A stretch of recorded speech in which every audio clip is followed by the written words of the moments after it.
All right. Welcome to Our Modern Heritage, the Home and Family Culture podcast. I'm your host, Jody Chafee. And today on the podcast, I have with me Dina Alexander.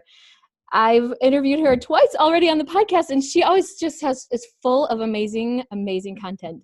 So Dina is the founder and CEO of the Educate and Empower Kids at educateempowerkids.org, an organization determined. I just lost my thing. Hold on. I just lost it. Okay. An organization determined to strengthen families by teaching digital citizenship, media literacy, and healthy sexual education, including education about the dangers of online pornography. She is the creator of Noah's New Phone, a story about using technology for good, Petra's Power to See, a media literacy adventure, how to talk to your kids about pornography, and the 30 Days of Sex Talks and 30 Days to a Stronger Child programs. She received her master's degree in recreation therapy from the University of Utah and her bachelor's from Brigham Young University. She is an amazing mom and loves spending time with her husband and 3 kids, and they live in New Mexico. Welcome, Dina. Hi, thanks for having me. It's good to be back. Yeah, I love having you on the show. So many important things you're creating about family culture that really resonate with me and my audience, and the things that are so important to being intentional about our family culture. So today we want to talk about the importance of family meetings, right? Because if you're talking about being intentional, then we need to set up these systems for communication in our family that will help us to thrive and be able to, come together, to be open, to have communication, right? We don't want to just be people passing through the same house going, never seeing each other. So tell me, what is it about family meetings that attracted you to that topic to be able to publish about it? So on our website, we have a lot of free downloadable lessons, and we have like an entire page that's just dedicated towards family night lessons and activities. And that is, again, like you said, just totally geared towards that intentional parenting, because I think a lot of us have good intentions, or we think, oh yeah, I should talk about that.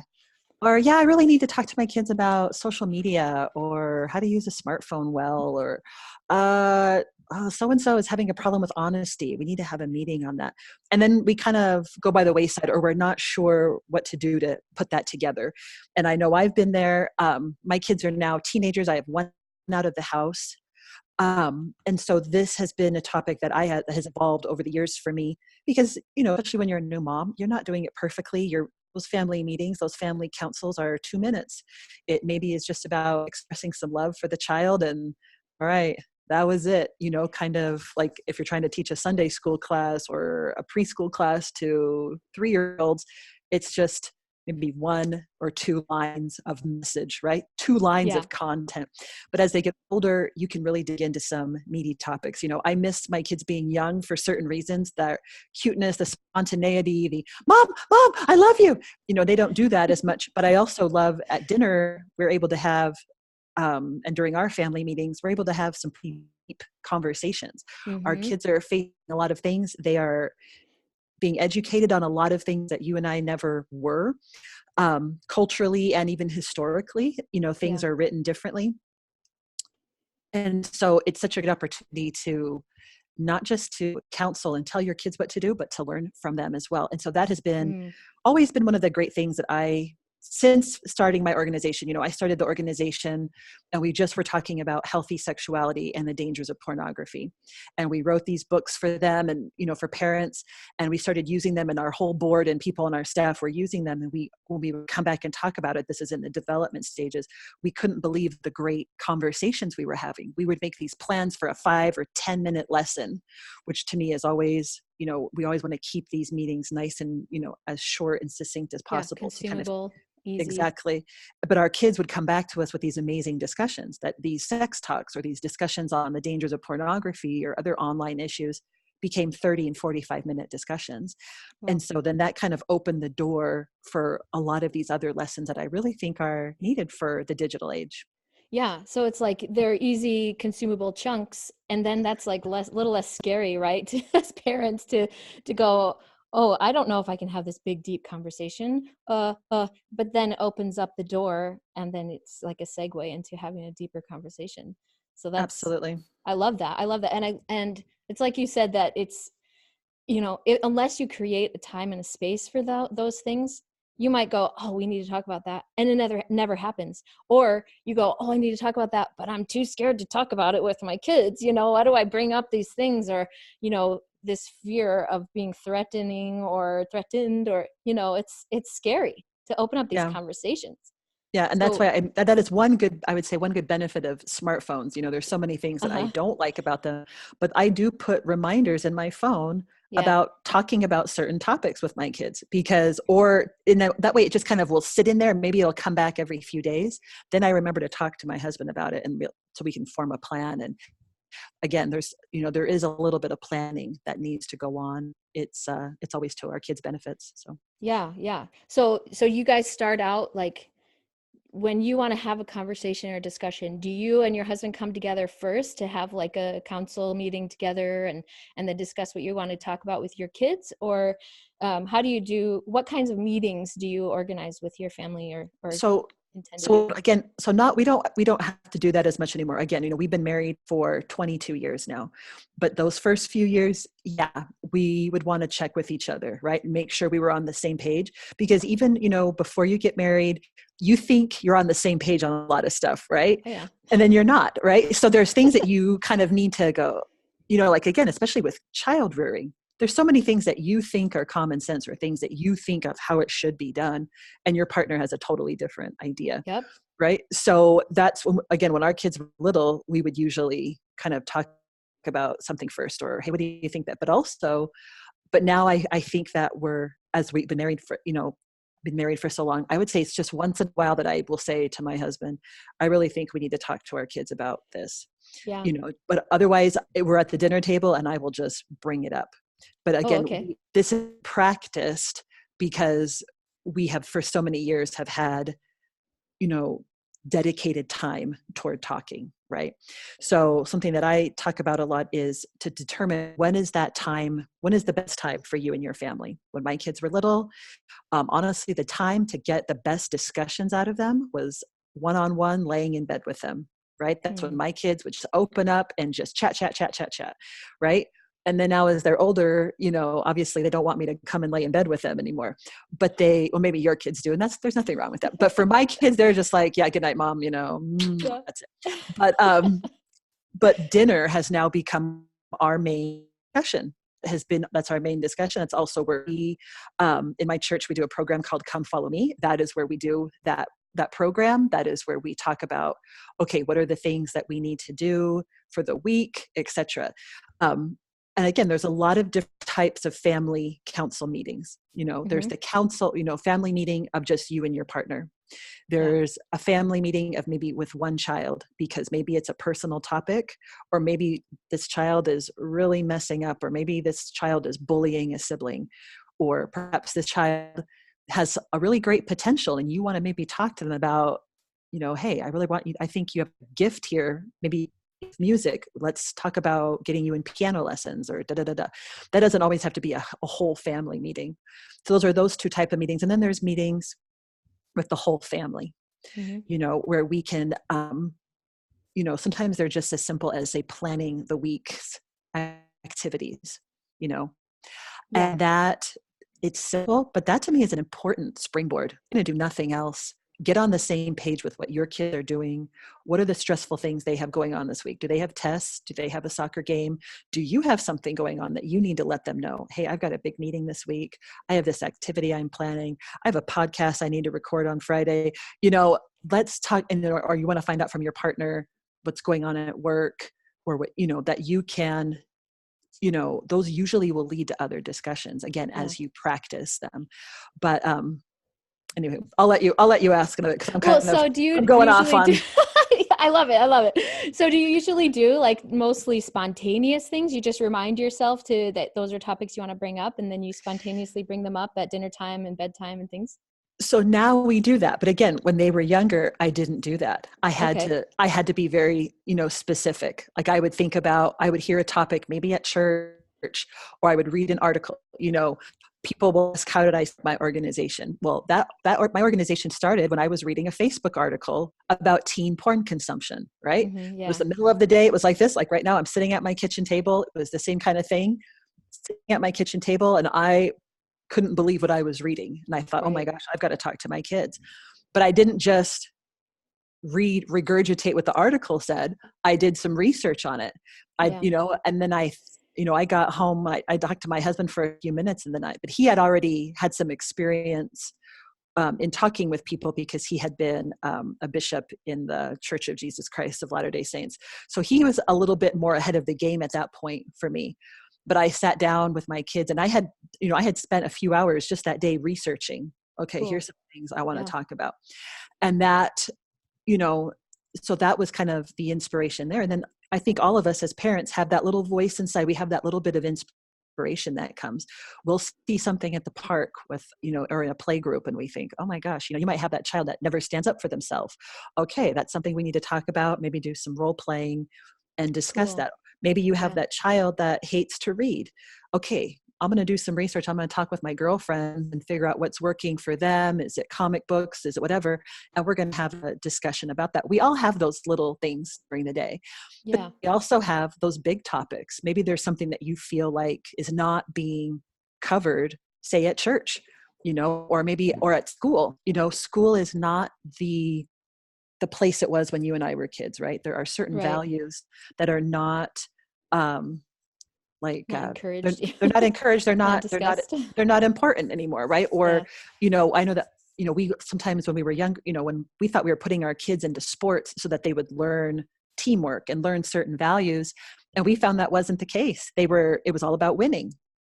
Wow. Yeah. That was our personal experience, and so we had to have our own discussions about that.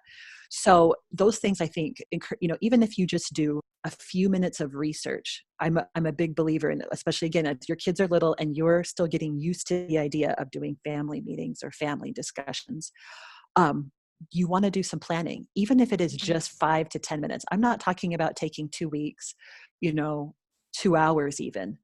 Now, some topics, yeah, you're going to need to do some real Right. research and really think about. There's some tough topics out there that, most of us have not had a ton of experience. Let's say LGBTQ experiences. Mm-hmm. Most of us have a good friend, a cousin, or like me, several cousins who have different LGBTQ identity. Well, that was something my parents never talked about. No So idea. Yeah. I have no template on how to discuss that. Yeah. So like that's something like, so in our book, one of the books that we did is called Conversations with My Kids. That is one of the topics in there. And we don't have a good or bad, right or wrong in it. It is more questions to help you Yeah. To start a have the words discussion. to start a discussion, to find out, well, what do your kids think about that? What are they hearing at school? Are kids being bullied? Are people being accepting and kind to one another, of different racial backgrounds, of different religious Yep. backgrounds, of different sexual identities? That's a great discussion. Now, it's not a Yeah. great Mental discussion. health issues. Exactly. It's Yeah. not for a 5-year-old. Yeah. No, the topics are going to be about sharing, telling the truth, maybe eating more than chicken nuggets and Yeah. at lunch, at dinner, right? You're going to have simpler things. But as they 8, 9, 10, 11, these are where those amazing discussions can really start forming. Yeah. So there's a couple of things that I want to talk with you, have a conversation about. You mentioned how when you're first starting out as a family, you make assumptions about having the same kind of values and the same vision for your family. And it's like a wake-up call. Honeymoon phase is over. And because that was one of the things why I started this whole podcast, was that I met a couple who were from different cultures, and they were super butting heads. They were just like, and it was because of their cultural differences, their cultural backgrounds. I want to be able to encourage people to be like, everybody has a different cultural background, right? Like, even two different families, you have different cultural background. And so it's like, to me, family meetings is the foundation for being able to come together and agree on what your new family culture is going to be, So Yeah, it's like, absolutely. what do we do? How do we create like a safe space? If we're coming from a different background and the partner's coming from a different background, how do you create a space where you're going, yes, I agree with this, and no, because it would be a tendency to start an argument, right? Like, I don't like how your mom made this and that, or I don't like how you did that tradition, or something like that. How can we create a space where it's like, well, we're just coming together to take inventory? Yeah, absolutely. So my husband and I was really lucky in that. So I was a pre-marriage and family therapy bachelor's major, right? And so I had a marriage class. I had relationship classes. So I was lucky in that we had several inventories before we were married, and we Yeah. even took a class together. I'm a big believer in premarital counseling. If a couple that is Interesting. dating, whether you're dating for 6 months or 2 years before you get married, if you can do premarital counseling, you are going to save yourself so much trouble. You are going to save yourself a future divorce, most likely, because that's where you hit all those topics. And so I remember one book that we had at the time, this is again 22 years ago, it was assigned to us, was like, it was Marriage for Dummies, right? Remember when all the for dummy books Yeah. coming out? And the teacher assigned that book. It wasn't some kind of spectacular therapeutic book, but it brought discussion. Another great Yeah. book I had read was The 10, was by Neil Clark Warren, who at that time was kind of one of the big marriage gurus. And it was the 10 like determiners of divorce kind of a book, Oh, interesting. where one of the things is cultural differences, Yeah. right? Or having two different financial statuses. One person's middle class, one person was brought up in a lower class, and you have differences in values for money, right? So a lot of these things can be Googled, right? Different topics of how to figure out, well, what are the things we should talk about before we get married? What are the things we should talk about before we have kids? Well, before you get married, you should definitely even talk about child rearing. Yeah. Even when I was getting married, I wasn't sure if I wanted to have kids or not, but I still talked to my husband about what was his experience in child rearing, because again, very Interesting. different cultural backgrounds. He grew up a very poor background. I grew up in a very middle class religious background. His parents were just basically no religion, very few values, right, at all taught. Interesting. And so that was very different, but also, very little discipline going on. Like, he's lucky he turned out as well as he did, kind of a Uh-huh. thing. And so we a lot of things to talk about. He Yeah. being Latina and him being white, there were things that, again, you make assumptions of, this is how you do things on Christmas. This is how you do things with kids. This is how long you go to school. This is how much money we should make. Should I stay Mm-hmm. home? Is that okay? Do both partners believe in one person staying home? Like, there's a million things. That's Yep. kind of it's also part of the fun of courtship. But even after you're married, it's not too late to still be talking. You're going to talk about those things, right? But there's always, I think, to kind of make it fun. There's very few men who want to be approached with, I don't like this, or you Right. did that wrong, right? Nobody wants to Oh, be approached yeah. that way. Nagging. So saying it always in a positive way of, I think, to create that space, as you say, all of us want to be approached with, hey, you know what? I love how you talked to our son like this, and that was really great. But something I'm concerned about is A or B. So there's always a Yeah. way to create that space of, what, I feel like I'm not getting enough time with you. I would love for us to just turn off the TV, and if I talk for 20 minutes or 30 minutes. Or making, sometimes it's, when my husband was in residency, was kind of like being a single mom. He was gone so much, but there were many things we had to make appointments for.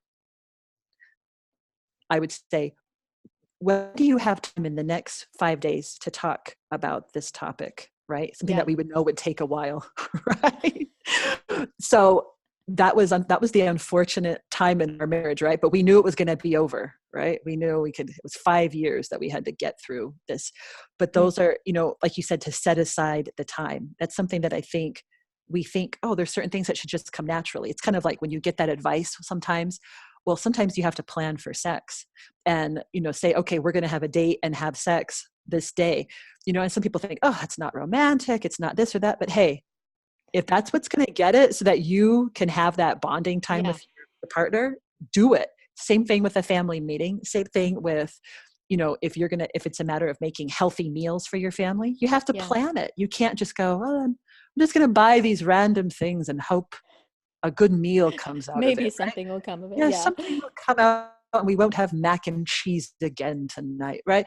And so you're going to have to plan it. It's the same thing with planning, but again, there's so many great topics out there to Google of, as you're dating and How to have this as you're getting ready conversation. for family meetings, our website, we have a lesson on family meetings and family councils.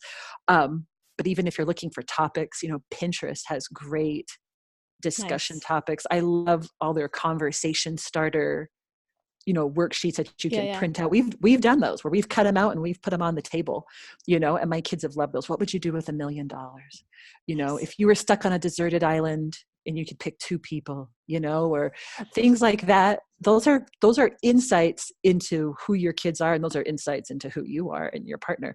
But again, great things to get things started so that when you want to have the tough discussions, when you Yeah. want to talk about somebody who's been lying, when you want to talk about dating, when you want to talk about consent, when you want to talk about sex, you've already shown that you can have a discussion in a very easy, fun manner. Yeah, So that's that's what what I I built. was gonna say. Like bringing those things up, like making the meetings fun most of the time would make it so that it's something that, because when you said to your husband, well, we need to make time for this topic, I'm like, did that create a bunch of anxiety? Going, oh my goodness, we're gonna have this big conversation. That sounds kind of scary.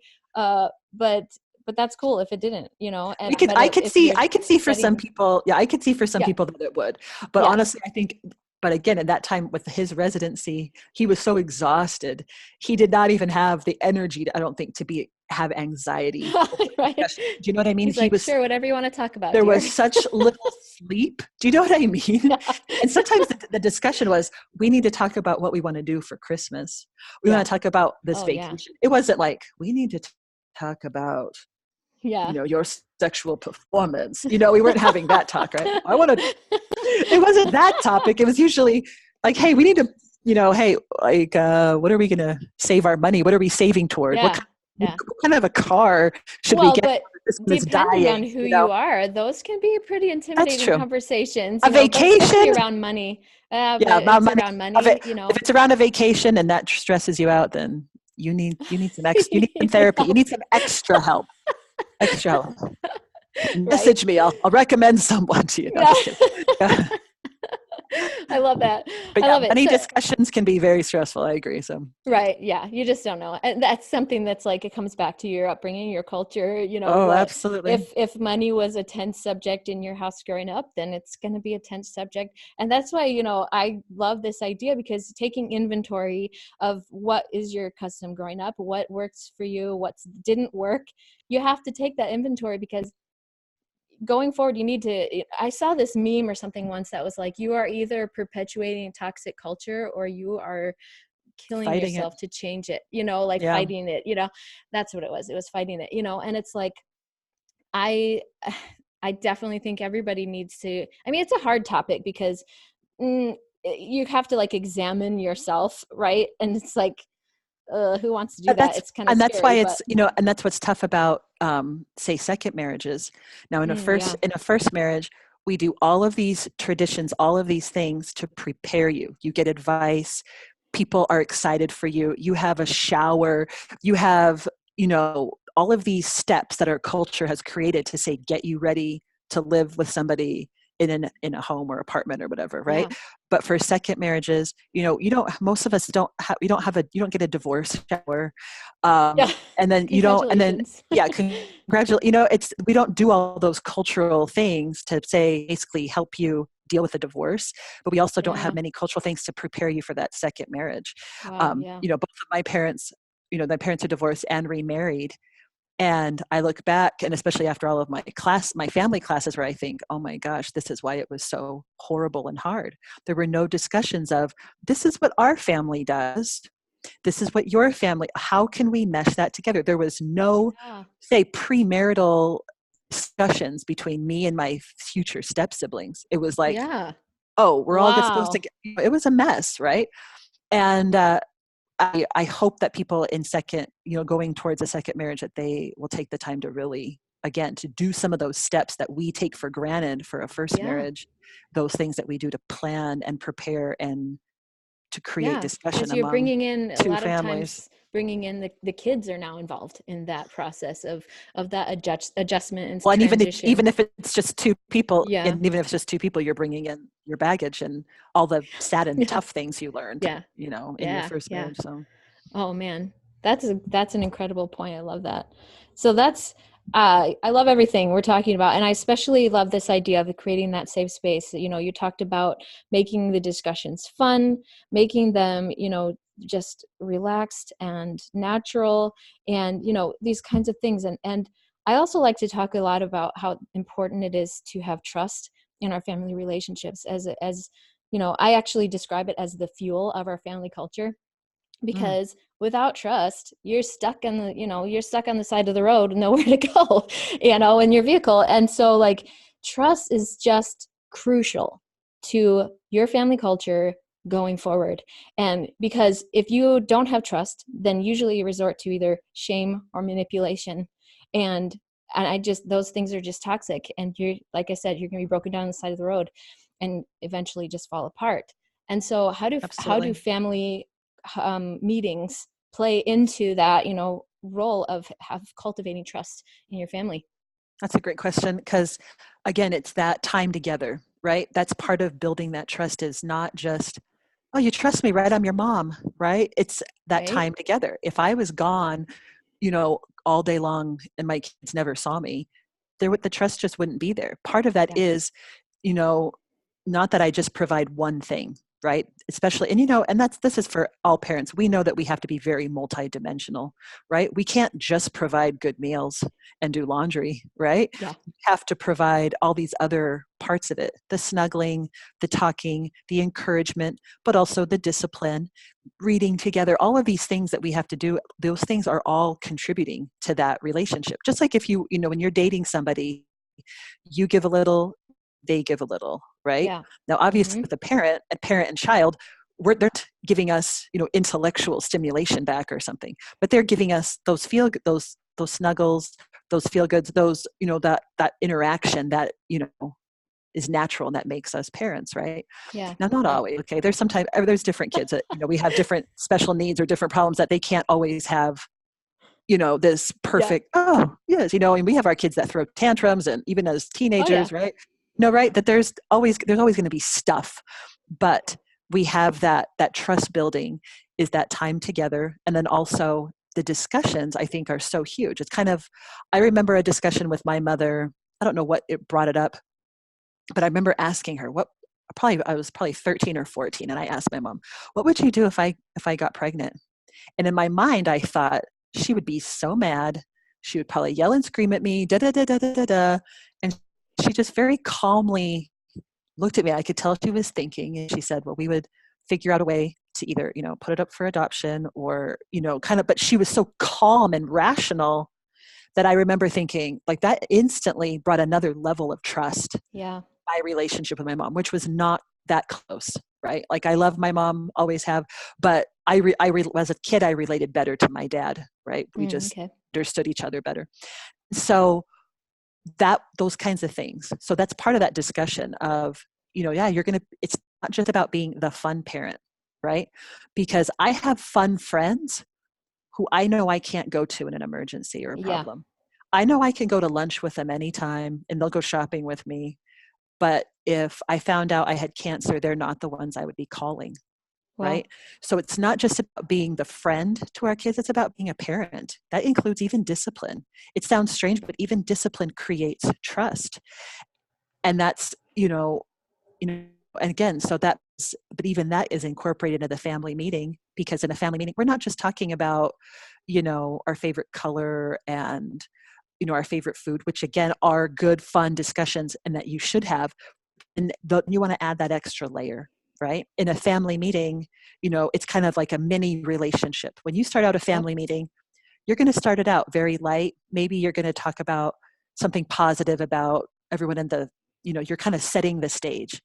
And then maybe you're going to have an activity or a lesson that, takes it up to the next level. And then if necessary, then that's where you can bring in that tougher topic or something that you're really Right. concerned about. Maybe you found out that there is a predator living in the neighborhood. You probably won't start the family meeting with that topic, you know. Right. If you feel Kind of like you need urgent. to, it's an Yes. emergency, go ahead. But you might talk about other stuff. That might even be a discussion where you talk about trust or the people that you Mm. trust in your lives and who you turn to. And then you might add that layer on of, okay, I need to tell you about a really serious situation that's going on in our neighborhood or in our Yeah. community, right? And so again, even that is kind of like I said, it's like a microcosm of a relationship Yeah. as you Well, do these family I meetings. yeah, I like the way you described that because it's like almost pre-framing your kids for that scary thing in a way, because it's like if you start out going, there's a predator in our neighborhood, then it instantly becomes, wait, I trusted that person, or who do I trust now? But then if you pre-frame it with this discussion and a lesson around trust and who you can trust and who you can talk to, and then you lead into this urgent topic of this is somebody you can't trust, but you can trust these people or me, whoever it is. That to me makes a lot of sense, to be able to like have, you know, organize a family meeting around this idea of pre-framing the subject so that you can teach the principle that's important to teach in that meeting. I like that idea a lot. And Yeah, that's absolutely. where, you It's talked kind of about like, planning. yeah, yeah. It's kind of like any good talk or speech that you've heard. They don't immediately hit with the big topic, right? Right. With the most important thing. They ease you into it. It's the same thing with a family meeting. Maybe you want to talk about empathy with your kids. Maybe you've Mm. noticed they're not that sensitive.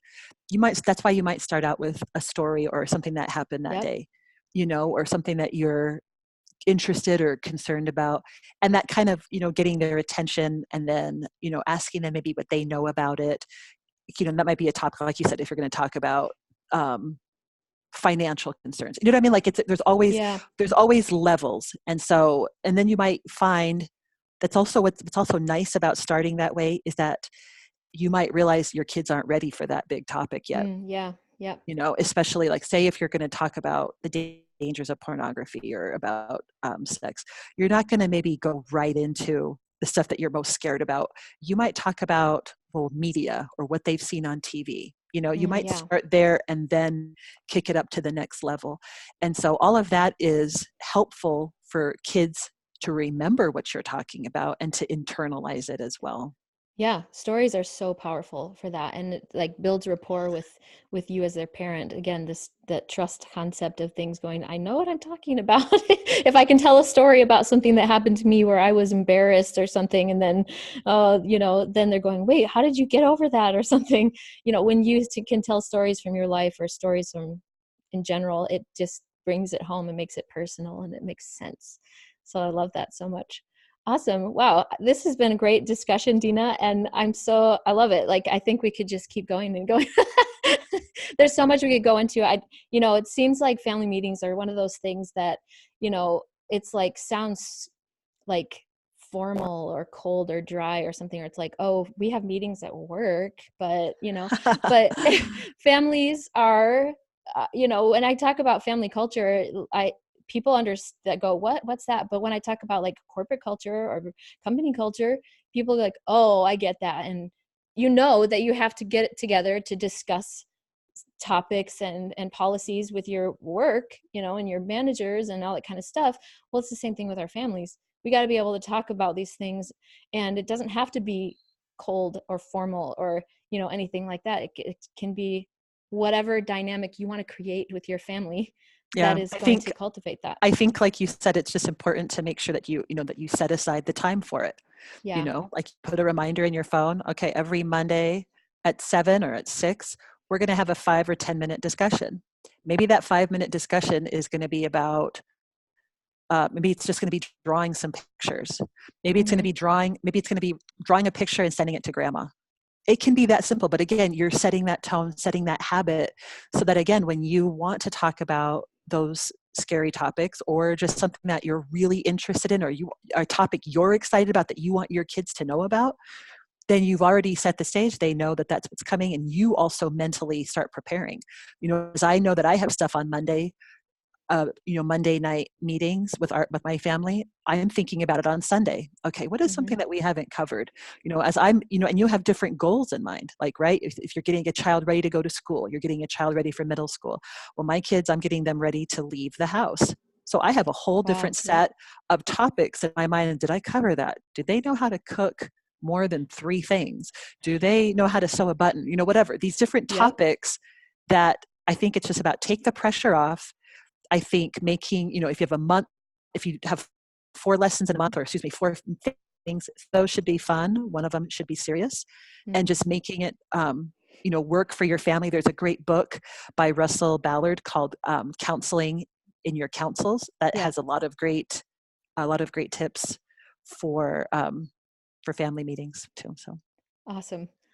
Thank you, Dina. I love having you on the show. This is so wonderful. So tell us where we can find you and get more of your amazing resources. So we have 2 websites right now. The main one is educateempowerkids.org. And we have, like I said, a lot of downloadable lessons in the parent resources. We also have a new book that just came out called Conversations with My Kids. And it has 30 family discussions for the digital age. So it has a lot of things that, again, your parents and mine never had to talk about, but it also has stuff about, it also has a lesson on integrity. It has a lesson about, of course, about healthy sexuality and about pornography, because that's my main thing. But we also have a self-improvement section. We talk about overcoming fears, finding real joy. So again, a lot of cool topics. We also have another great book called 30 Days to a Stronger Child. And the point of that book is to fill our physical, spiritual, emotional, intellectual, and social accounts. And so that is similar to anybody who's familiar with the Latter-day Saint Children and Youth Program. Mm-hmm. So this is a book that we had that came out a couple years ago. And when they started talking about that new Children and Youth Program, I was like, I already have a book for that. So a They lot should of have included you on that council. weird, yeah. But it has, and that all of these books have discussion questions, but they also have activities for younger and Cool. kids. So that's at educateempowerkids.org. The books are also all on Amazon.